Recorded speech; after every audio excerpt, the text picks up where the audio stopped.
여러분에게 성령의 충만한 임재를 경험한 한 사람을 소개합니다.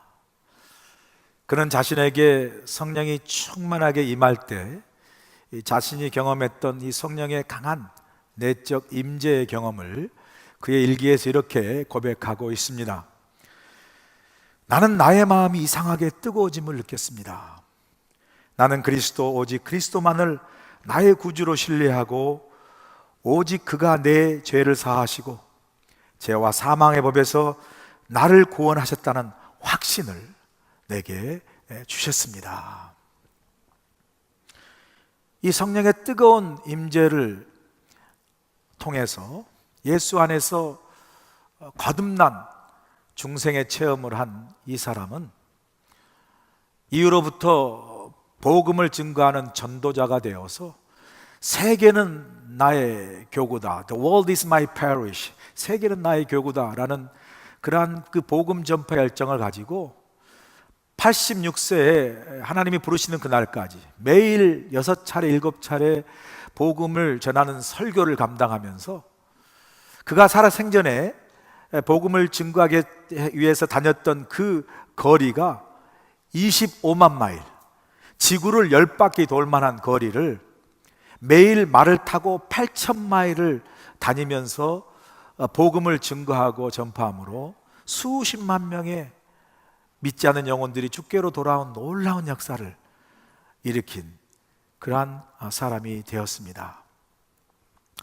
이 복음 전파와 영혼 구원의 놀라운 역사가 다름 아닌 1738년 5월 24일 수요일 날 밤에 런던의 올더스 게이트에 있는 작은 예배당에서 성령의 강력한 임재를 경험한 이 한 사람으로부터 시작되었습니다. 이 한 사람이 누굽니까? 바로 우리 연합감리교회를 창설한 요한 웨슬레 목사님입니다.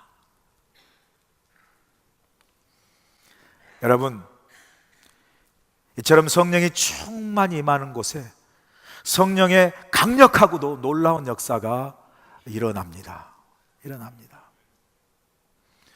우리는 이제부터 성령이 충만히 임하는 곳곳마다 성령의 강력하고 놀라운 역사가 일어나는 것을 이제부터 우리가 눈으로 보고 목도하고 경험하게 될 겁니다. 저는 이 사도행전 강해 말씀을 여러분과 함께 나누면서 기도를 합니다. 이 사도행전 강해 말씀을 여러분과 함께 나누면서 정말 사도행전 곳곳에 성령이 충만히 역사하는 곳에 성령의 놀라운 능력과 역사가 일어나는 것처럼 우리가 사도행전 강해 말씀을 함께 나누는 가운데 저와 여러분의 심령 속에, 여러분의 삶 속에, 우리 교회 속에, 그리고 이 지역사회와 이 나라 이 땅 위에 하나님의 성령의 놀라운 역사가 불같이 일어나는 그런 역사가 있기를 간절히 소원합니다. 이게 제 기도고 또한 여러분의 기도가 되기를 간절히 소원합니다. 여러분, 성령의 놀라운 능력과 역사의 드라마는 이제부터 시작이에요. 이제부터 시작입니다. 자, 오늘 본문에서 성령이 충만히 임한 제자들에게 어떤 성령의 놀라운 역사와 능력이 일어났는가?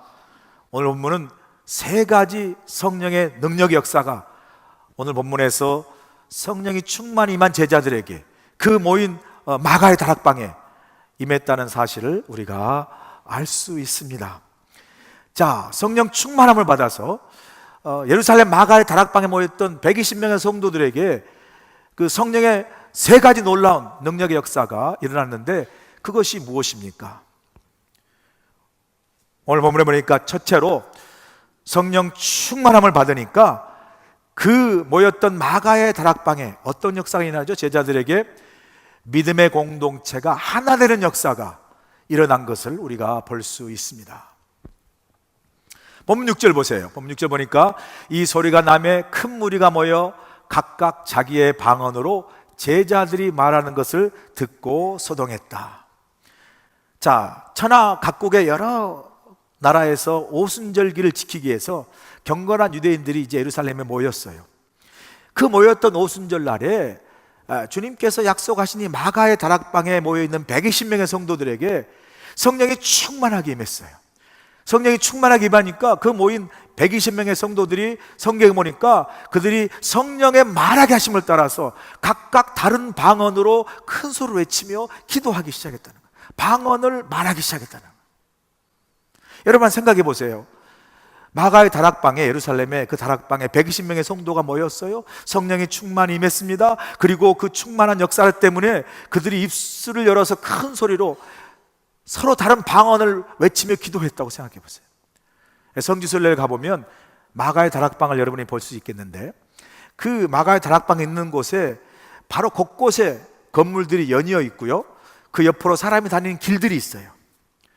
자, 120명의 성도들이 한 곳에 모여서 막 방언을 받고 큰 소리로 외치면 지나가는 사람들이 어떤 반응을 하겠습니까? 도대체 이게 무슨 소리고 무슨 일이 났는가? 사람들이 몰려들지 않겠습니까? 사람들이 그 큰 소리를 듣고 방언을 하고 제자들이 말하고 기도하는 소리를 듣고 그들이 모여서 제자들이 방언하는 큰 소리로 외치고 기도하는 소리를 이제 사람들이 모여서 들은 거예요. 그런데 이때 놀라운 사건이 일어나는 것을 우리가 본문을 통해서 보게 되는 거죠. 그것은 뭐냐면 거기에 모여든 많은 사람들이 여러 나라 각국에서 왔잖아요. 각국에서 서로 다른 나라에서 서로 다른 지역에서 왔기 때문에 그 모여든 사람들의 말과 언어가 전부 달랐겠죠. 그런데 놀라운 사건은 제자들이 막 방언으로 큰 소리로 기도하는데 각기 다른 나라에서 각기 다른 언어를 사용하는 그러한 사람들이 각자 자기의 말과 자기의 언어로 제자들이 방언하고 기도하는 것을 알아들었다는 거예요. 자, 본문 8절 보세요. 이렇게 말씀하지 않습니까? 우리 각 사람이 난 곳 방언으로 듣게 되는 것이 어찌 됨이냐. 제자들이 큰 소리로 방언하는데 각기 다른 지역에서 다른 언어를 사용하는 사람들이 그 제자들의 방언을 들으는데 이게 어찌 된 일입니까? 자기 나라 말로 다 알아듣는, 그 방언이 자기 나라 말로 자기 귀에 들리는, 그래서 서로 알아듣는 역사가 일어난 것을 우리가 보게 되죠. 오늘 본문 9절부터 11절까지 거기에 모인 유대인들이 얼마나 다른 지역에서 왔는가를 잘 보여주죠. 엘람과 메대와 바사와 메소포타미아, 유대와 갑바디아와 그죠? 아시아와 로마까지 여러 각 지역인데 세어보니까 15개 지역이에요. 그러면 15개 다른 지역에서 여러 사람들이 모였으면 적어도 15개의 다른 언어를 사용하지 않았겠습니까? 각각의 방언들을 사용했을 텐데 놀랍게도 그 모였던 사람들이 방언을 하고 큰 소리로 제자들을 외칠 때 자신들의 언어로 그 제자들의 방언과 기도를 다 알아들었다는 거예요. 이 놀라운 일이 어떻게 일어납니까? 바로 성령의 역사로 말미암아 서로 다른 언어임에도 불구하고 자신들의 언어와 말로 알아듣고 소통하는 하나된 공동체의 역사가, 하나됨의 역사가 이 성령 충만히 임한 성령의 역사 속에 바로 마가의 다락방에 일어났다는 사실이죠.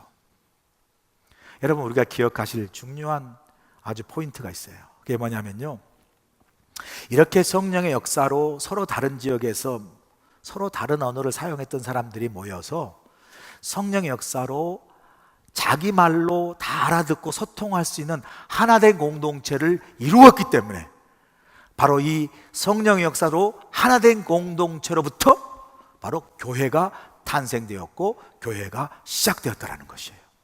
할렐루야. 여러분, 교회가 만약에 그 모인 공동체의 사람들이 15개 서로 다른 언어로 막 소리를 지르는데 방언을 외치는데 전혀 못 알아들었다면 그 공동체가 어떻게 됐겠습니까? 교회가 탄생할 수 있겠습니까? 아니죠. 서로 다름에도 불구하고 성령의 하나되게 한 역사를 통해서 한 믿음의 공동체가 만들어지고 그 성령 안에서 하나된 공동체로 말미암아 바로 이 땅에 교회가 탄생되었고 교회가 시작되었고 교회가 존재되었다라는 거죠. 여러분 잊지 마세요. 그래서 교회는 성령이 하나되게 하신 역사로 말미암아 지금 우리 가운데 이 교회가 존재하게 된 줄로 믿습니다. 이 오순절의 성령의 역사로 하나 되게 한 그 역사로 교회가 탄생한 이 오순절의 사건은요, 영적인 사건으로 보면 창세기 11장의 바벨탑 사건과 아주 긴밀하게 연결되어 있습니다. 창세기 11장에 가면 우리가 잘 아는 대로 인간들이 바벨탑을 높이 쌓았는데 그 바벨탑이 흩어지고 무너지는 것을 우리가 보게 되죠. 자, 창세기 11장 1절에 어떻게 말씀이 시작되냐면 이렇게 시작돼요. 창세기 11장 1절에 보니까 온 땅의 언어가 하나요 말이 하나였더라. 11장에 보니까 바벨탑 사건 이전에는 이 온 인류가, 인간이 하나의 말과 하나의 언어를 사용한 한 인간 인류 공동체였다라는 거예요. 자, 그런데 이 하나의 말을 쓰고 하나의 언어를 사용한 이 하나된 이 인류 공동체, 인간의 공동체가 그럼 어떻게 서로 다른 언어로 서로 흩어지고 무너지는 그런 결과를 가져왔을까? 그것을 바로 창세기 11장 4절에서 우리에게 분명히 말씀합니다. 11장 4절에 보면 이렇게 말씀하죠. 또 말하되 자, 성읍과 탑을 건설하여 그 탑 꼭대기를 하늘에 닿게 하여 우리의 이름을 내고 온 지면에 흩어짐을 면하자 하였더니, 인간들이 모여서 자신들이 탑을 쌓아가지고 그 탑을 쌓고 높이 쌓아서 그 꼭대기가 하늘에 닿도록 쌓아서 우리 이름을 내고 결국 뭐예요? 우리가 하나님 같이 되자. 그래서 여러분, 창세기 11장의 바벨탑은요, 하나님 앞에 가진 우리 인간의 교만을 상징합니다. 교만을 상징해요. 자신을 하나님처럼 높이고자 하는 인간의 교만 때문에 하나의 언어로 하나의 말로 하나된 공동체였던 우리 인간들이 흩어지고 분열되는 그 바벨탑의 무너짐의 경험을 하게 되는 거죠. 근데 이 11장을 자세히 보면 이렇게 되기까지 우리 인간의 가진 교만이 어디로서부터 시작되는가를 우리에게 잘 가르쳐줘요. 11장을 잘 보시면 인간들이 처음에 도를 사용하다가 머리가 발달하고 지식이 발달하고 과학이 발달하니까 이제는 벽돌을 사용합니다.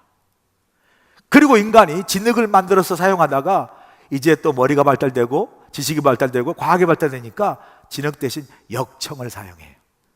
그래서 벽돌과 역청인 이 발달된 과학을 가지고 탑을 쌓아갑니다.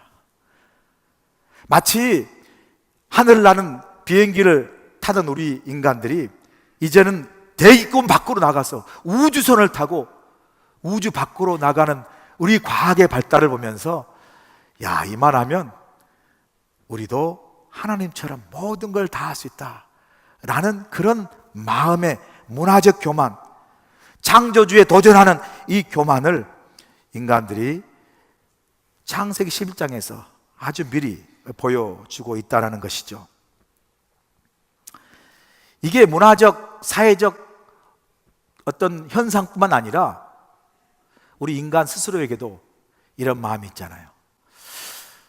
힘들고 어려울 때를 지나고 어느덧 우리 삶이 잘 살고 풍성하고 풍족해지면, 그래서 이만큼 잘 살고 성공했다고 여기면 우리가 우리 안에 어떤 생각이 들죠? 야, 내가 이만하면 내 능력과 내 힘으로 이렇게 내 인생을 세울 수 있었다. 이런 마음이 우리 안에, 내가 이만큼 내 인생의 힘으로 능력으로 내 삶을 이렇게 쌓았다라는 교만이 들어오면요, 어느 순간 믿음 없이도, 기도 없이도, 예배 없이도, 그렇게 하나님께 붙들고 매달리지 않아도 내 힘과 내 능력으로 살아갈 수 있다라는 그런 마음이 우리 안에 들어와요.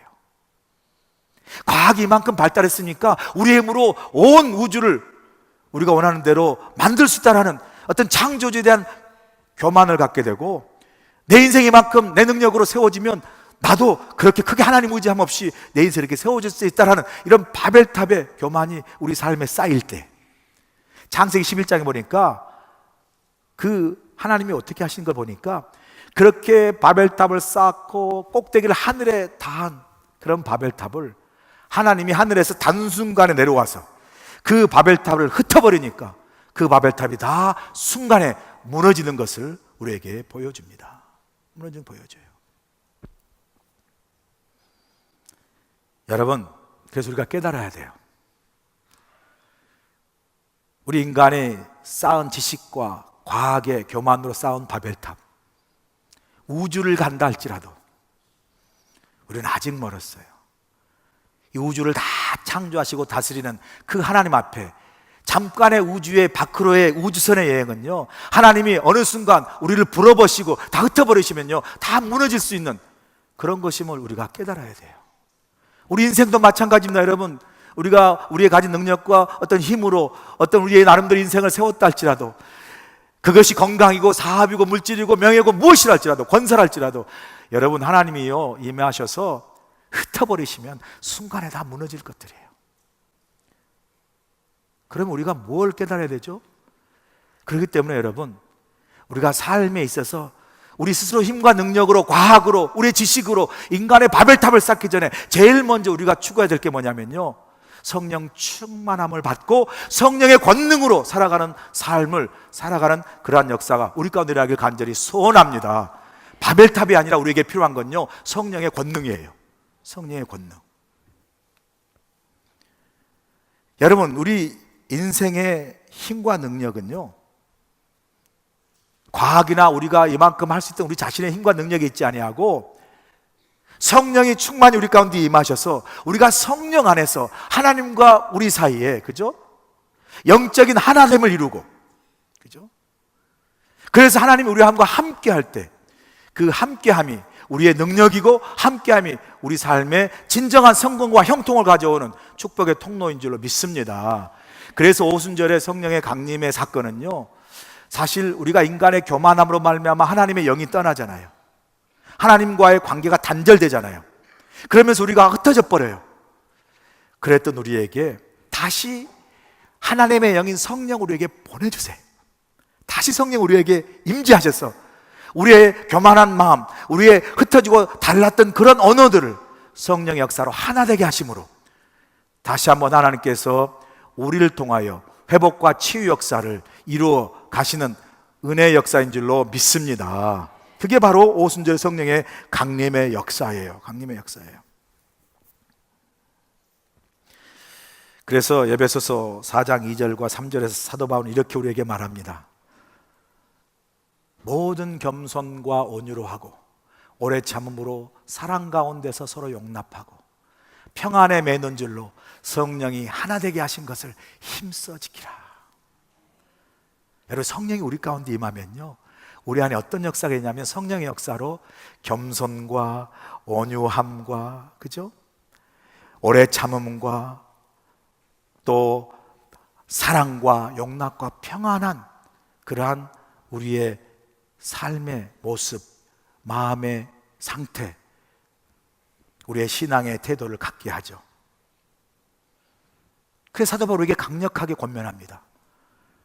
교회가 성령의 하나 되게 한 역사로 인해서 탄생한 것처럼, 그리고 우리가 그 교회 속에 하나님의 그 그리스도 몸된 이 교회의 지체가 된 우리가 가장 먼저 추구해야 될 것은 성령의 역사로 우리가 오래 참음과 겸손과 사랑과 용납함과 평안함으로 성령이 하나 되게 하신 것을 힘써 지키는 그러한 역사가 저와 여러분의 삶 속에 풍성히 임하기를, 그리고 우리 교회에 임하기를 축원합니다.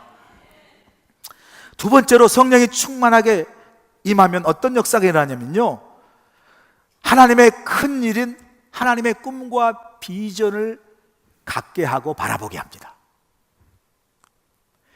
본문 11절 보세요. 우리가 다 각 방언으로 하나님의 큰 일을 말함을 듣는다 하고, 하나님의 큰 일. 그러니까 성령 충만을 받으니까 그 성령 충만을 받은 이 마가의 다락방에 모였던 120명 성도들에게 어떤 역사가 일어나냐면, 그전에는 자신의 인생만을 위해서 자신만을 살아왔던 그 인생의 어떤 삶의 모습과 방향이 완전히 바뀌어서 그 성령이 충만한 임하는 그 제자들과 성도들에게 어떤 역사가 죠? 하나님의 큰 일인 하나님의 꿈과 비전을 바라보고 그 꿈과 비전을 말하고 그 일을 이루기 위해서 행하는 역사가 성령 충만이 임하는 성도와 제자들에게 일어난다는 거예요. 여러분, 그래서 이 하나님의 큰 일이라는 성령 충만을 받으면요, 그전에는 우리가 그냥 우리 인생만을 살았어요. 내 가족, 내 인생, 내 물질, 내 명예, 이런 것만 가지고 살아요. 그러다가 이제 우리가 성령 충만해서 은혜를 받았잖아요. 그럼 우리가 지금까지 내 인생만을 붙잡고 사는 그런 집착하고 이게 전부라고 생각하는 그런 인생 속에서 성령의 역사함으로 우리의 눈이 열리고 우리 영안이 열리고 삶의 목적과 방향이 바뀌면서 어떤 역사가 나면, 이제부터 나도 뭔가 하나님이 기뻐하시고 하나님이 원하시는 그러한 일을 하면서 살아야 되겠다, 그런 마음과 그런 열정이 우리 가운데 생기게 돼요. 언제요? 우리가 성령의 충만한 역사로 은혜를 받을 때. 그래서요, 성령 충만히 받고 은혜를 받아서 내 눈이 열려서 새롭게 하나님이 나를 통해서 이루고자 하는 일들을 바라보면요, 어느 순간에 내가 그동안에 살면서 하나님을 모르고 성령을 모르고 은혜를 모르고 살면서 이게 정말 내 삶에 중요하다, 이거 없으면 안 된다라고 생각했던 그 일이 어느 순간 성령 충만함으로 은혜 받아서 새로운 하나님의 역사와 하나님이 원하시는 일을 살아가는 그러한 모습으로 바뀔 때, 갑자기 그렇게 중요하고 갑자기 내가 그거 없으면 안 될 것 같은 그러한 일들이 어느 순간 이게 내 인생에 중요한 것이 아니고, 이것이 내 인생에 목숨 걸 일이 아니고, 이것이 내 인생에 정말 본질적인 중요한 일이 아니구라는 것을 깨닫게 하는 역사를 성령을 통해서 우리에게 일어나요. 그래서 성령의 충만한 역사를 받으면요, 하나님의 일을 감당하고 싶어 하면서 어느 순간에 내가 그동안에 집착하고 참 사소한 것에 막 목숨 걸었던 그 일이 진짜 사소한 것처럼 보이고, 이제 하나님이 원하시는 그런 일, 기뻐하는 일들로 여러분의 몸과 마음을 드리는 변화 역사가 일어나는 거예요. 출간되자마자 USA 투데이와 뉴욕 타임즈의 베스트셀러가 됐죠. 그리고 지금도 세계 각국에서 수천만의 사람들이 읽고 있는 유명한 그 책이 있죠. 미국 심리치료사인 리차드 칼슨 박사가 쓴 책인데 아마 여러분 가운데 읽어보셨을 거예요. 나온 지가 꽤 됐죠. 그 책 제목이 사소한 것에 목숨 걸지 말라. 아시죠? 사소한 것에 목숨 걸지 말라. Don't sweat the small stuff. Don't sweat the small stuff. 사소한 것에 목숨 걸지 말라. 이 책에서 리차드 칼슨 박사는 너무나 많은 사람들이 인생에 중요하지도 않고 본질도 아닌 사소한 것에 목숨 걸며 산다는 거예요. 목숨 걸며.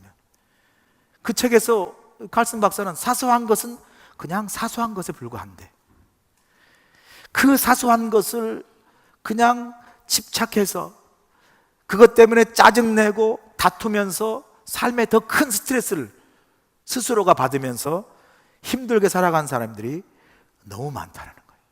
그 사소한 일 때문에 진짜 중요한 삶의 일을 놓치면서 인생을 낭비하고 살아가는 사람이 많다라고 이렇게 얘기합니다. 그러면서 우리에게 이렇게 질문해요.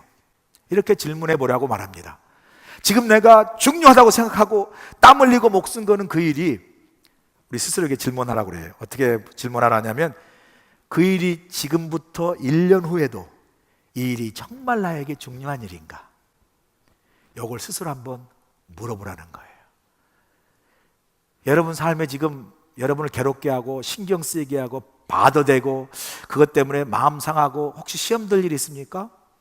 저는 그건 뭔지 모르겠지만 사랑하는 여러분, 그런 일이 있으면 한번 물어보세요. 지금 내가 신경 쓰고 바더대고 진짜 막 짜증내는 이 일이 1년 후에도, 아니 5년 후에도 정말 내가 이렇게 내 인생에 에너지를 써가면서 스트레스 받아가면서 신경 쓰며 살아갈 그 일인가 한번 스스로 질문해 보세요.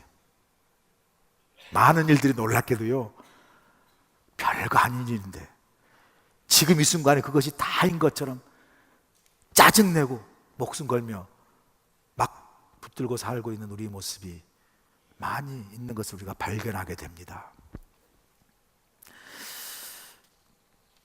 옛날에 고집센 사람 하나하고 똑똑한 사람 하나가 있었어요. 이 둘 사이에 싸움이 일어났습니다. 싸움의 내용은 이거예요.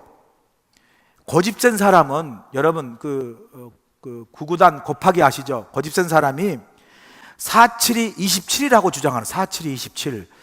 4727이라고 주장하고 똑똑한 사람은 아니라고 4728이라고 그렇게 주장을 해요. 그런데 서로 막 옳다고 싸우는 거예요. 그래서 똑똑한 사람이 너무나 이 답답해서 그러면 우리가 고을 원님한테 가서 누가 옳은 것인지 한번 시시비비를 따져보자. 그리고 두 사람이 이제 원님에게 왔습니다. 원님 물어보니까 47이 27이냐 47이 28이냐 그거 가지고 싸우는 거예요. 이 한심한 눈으로 바라보면서 원님이 그런 고집스러운 사람에게 묻습니다. 네가 47이 27이라고 말했냐? 그러니까 고집스러운 사람이 네 원님, 아니 47이 27인데 저 멍청한 사람이 자꾸 당연한 27을 28이라고 주장해서 제가 정말 너무나 이게 화가 납니다. 시시비비를 가려주세요.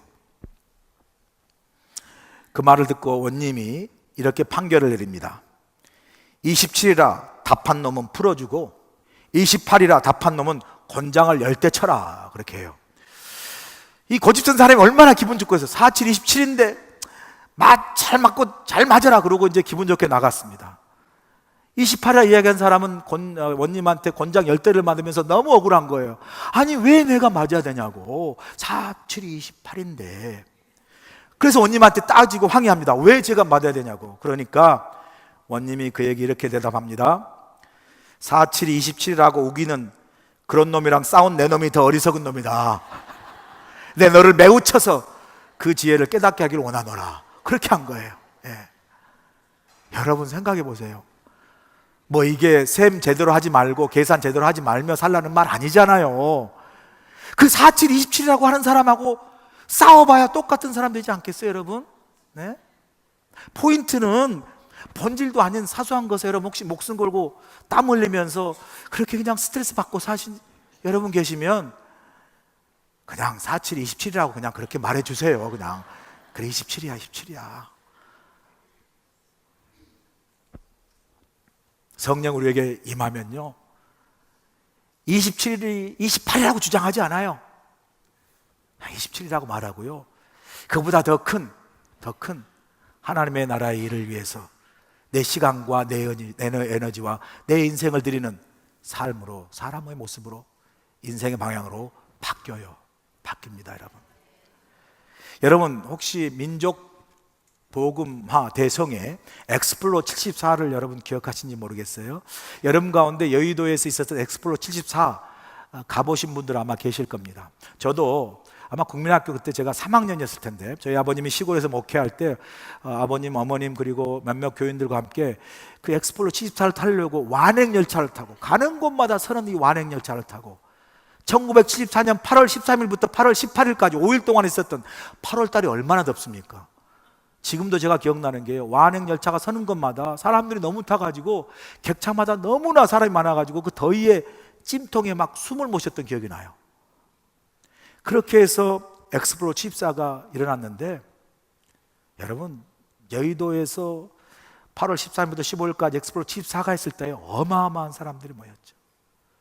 정말 민족의 복음화와 기독교 부흥과 교회 성장에 놀라운 역사를 가져왔는데 이 놀라운 민족 복음화인 엑스플로 74의 역사가 여러분 한 사람의 비전으로부터 시작했어요. 한 사람의 비전.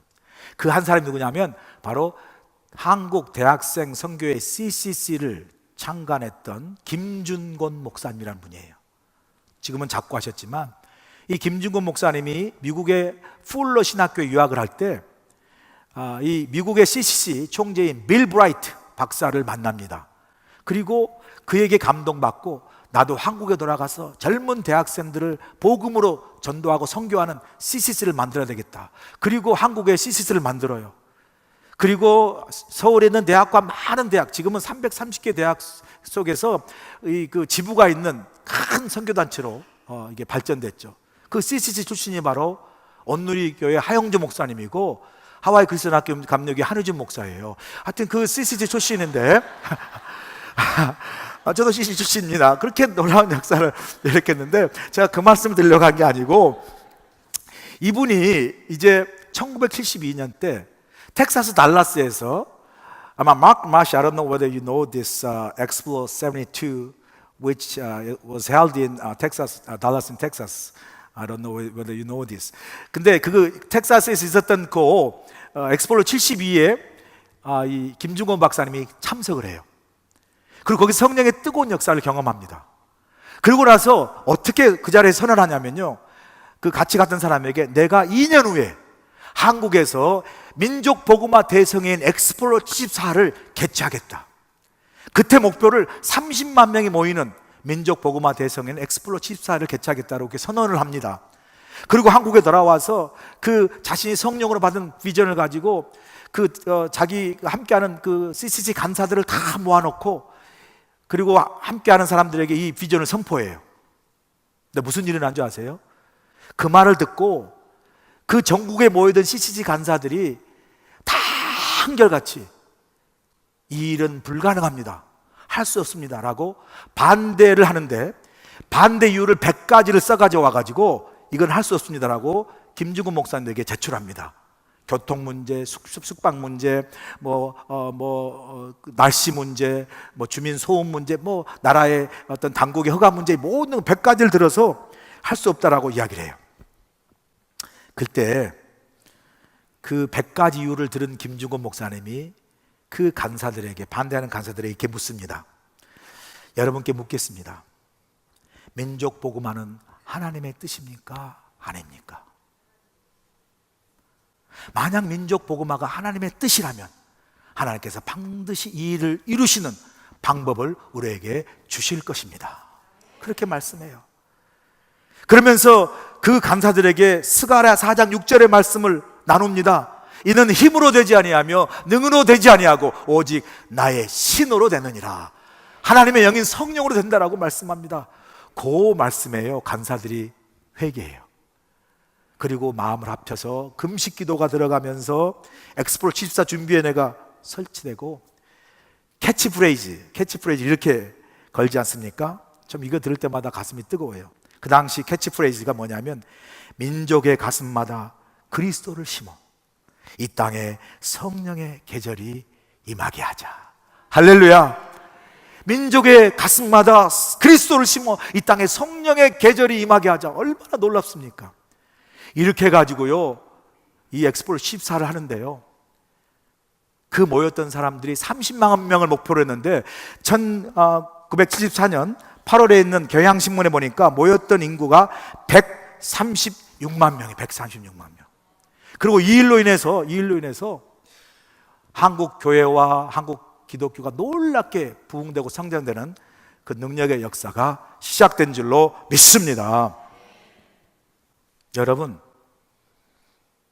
우리가 이 놀라운 엑스폴 14의 그 부흥, 민족 부흥화의 대부흥의 역사가 한 사람이, 김중건 목사 한 사람이 성령 충만하여 하나님의 비전을 꿈꾸고 하나님의 저 꿈을 우리가 가슴에 품고 나아갔을 때 이 일이 이루어진 줄로 믿습니다. 저와 여러분, 우리 교회도 저는 동일하게 이 역사가 일어날 줄로 믿습니다. 여러분, 우리 꿈을 성령 안에서 꾸기를 원합니다. 여러분의 삶에 여러분이 해야 할 하나님이 원하신 뜻이 크고 작든 상관없습니다. 무엇이든지 간에 성령의 뜨거운 역사로 여러분 삶 속에 하나님의 일을 이루는 그런 비전을 꿈꾸는 저와 여러분 되길 주의로 간절히 축원합니다. 마지막으로 여러분, 우리가 성령 충만을 받으면요 우리를 놀라게 하는 많은 성령의 능력과 역사를 보게 돼요. 본문 7절 보세요. 그 제자들이 방언하고 각국의 언어로 이야기하니까 이렇게 반응하지 않습니까? 다 놀라 신기하여 여기 이르되 보라, 이 말하는 사람들이 다 갈릴리 사람이 아니냐. 또 이야기합니다. 12절에 이렇게 이야기하죠. 다 놀라며 당황하여 서로 이르되 이게 도대체 어찌된 일이냐. 오순절에 모인 많은 사람들이요 성령의 역사로 별로 공부도 못한 제자들이에요. 아까 이 사람들이 다 갈릴리 사람들이 아니냐, 이 말은 갈릴리 사람들을 무시했어요. 배운 것도 별로 없고 공부도 많이 안 했어요. 그런데 성령의 역사로 이들이 자기들의 언어로 말하고 그 언어가 자기들에게 들린 거 보면서 도대체 이 사람들이 자신들의 언어를 말하는 게 도대체 어떻게 된 거냐, 이 사람이 그 배우지 못한 갈릴리의 제자들이 아니냐. 놀라는 거예요. 성령의 능력의 역사 때문이죠. 여러분, 성령의 역사는요, 이처럼 사람을 변화시켜요. 그래서 우리가 놀랍니다.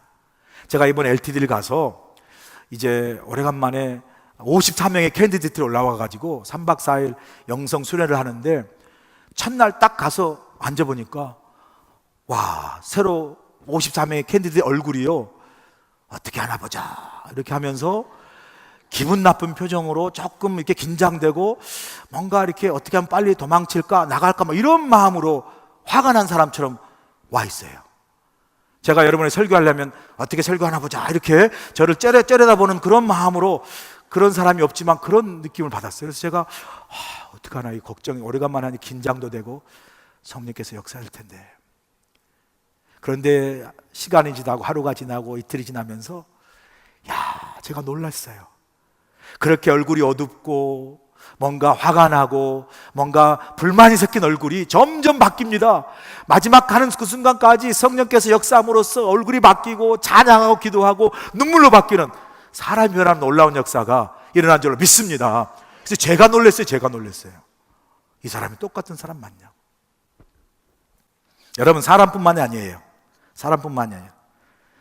성령이 충만히 임하면요, 그 충만한 임재 속에 성령이 역사하는데요, 사람만 변하게 한 게 뿐만 아니라 우리가 할 수 없다, 우리가 이룰 수 없다, 불가능한 일마저도 성령께서 역사하셔서 그 일을 이루심으로 우리가 그 일을 보고 놀래요.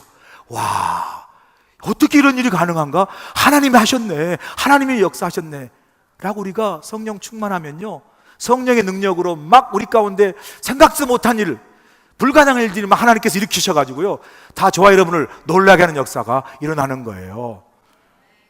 우리 오교영 지휘자가 앞에 있으니까 좀 미안하지만, 저분이 이제 비자가 7월 말로 만기가 돼가지고 이제 서로 비자를 연장해야 되는데, 뭐 make a long story short하게 하면 비자를 신청했는데 요즘 트럼프 정부가 들어서서 비자가 잘 안 나와요. 그러니까 정상적으로 나와도 한 10월, 11월, 12월쯤 나올까 말까 하는 건데, 7월 말로 끝나면 어떻게 되죠? 안 나오면 불법 체류가 되기 때문에 한국으로 돌아가야 되는 거예요. 그래서 이제 워킹 비자를 신청했죠. 이제 기도하는 가운데 있는데 도저히 7월 말까지 전에 나올 수가 없다고 그렇게 통보를 받은 거예요. 다른 변호사를 다 알아봤는데도 불가능하다. 지난주에 이제 저한테 찾아왔어요.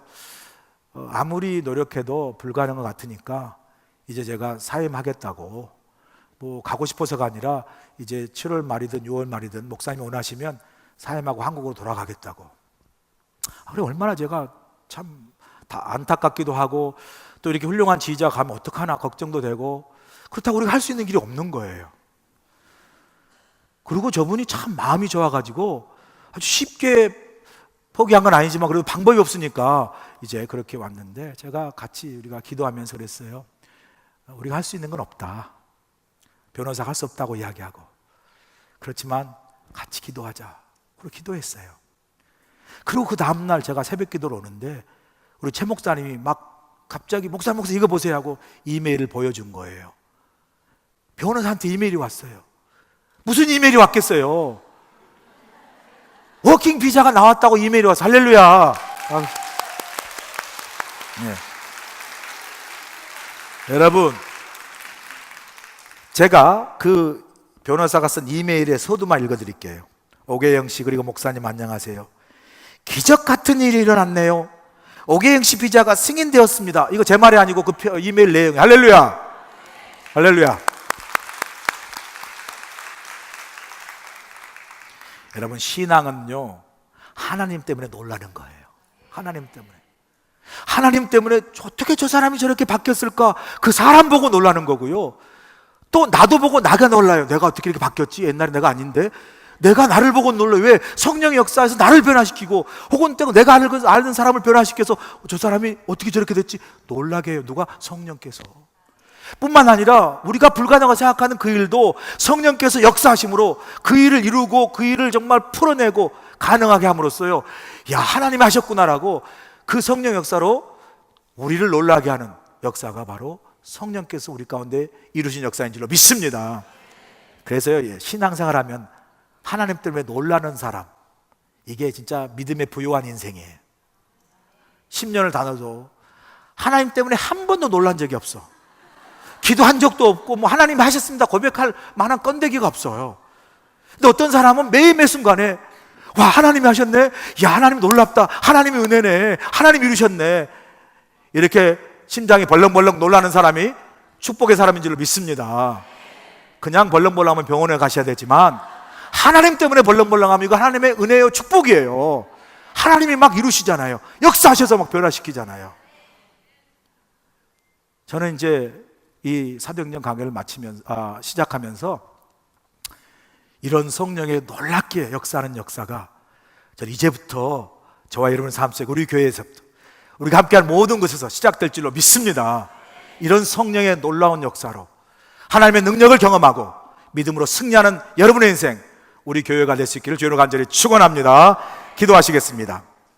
좋으신 아버지 하나님, 감사합니다. 이제부터 성령의 능력의 놀라운 역사의 드라마를 우리가 기대와 흥분을 가지고 주님 바라보고 경험하기를 원합니다. 식어버렸던 우리의 믿음이 성령의 역사로 다시 뜨거워지게 도와주시옵시고, 아버지 하나님, 사소한 것에 목숨을 걸고 살았던 우리의 인생이 이제 하나님의 성령의 역사로 하나님이 원하시는 큰 비전을 바라보며 우리의 인생을 살아가도록 축복하여 주시옵소서.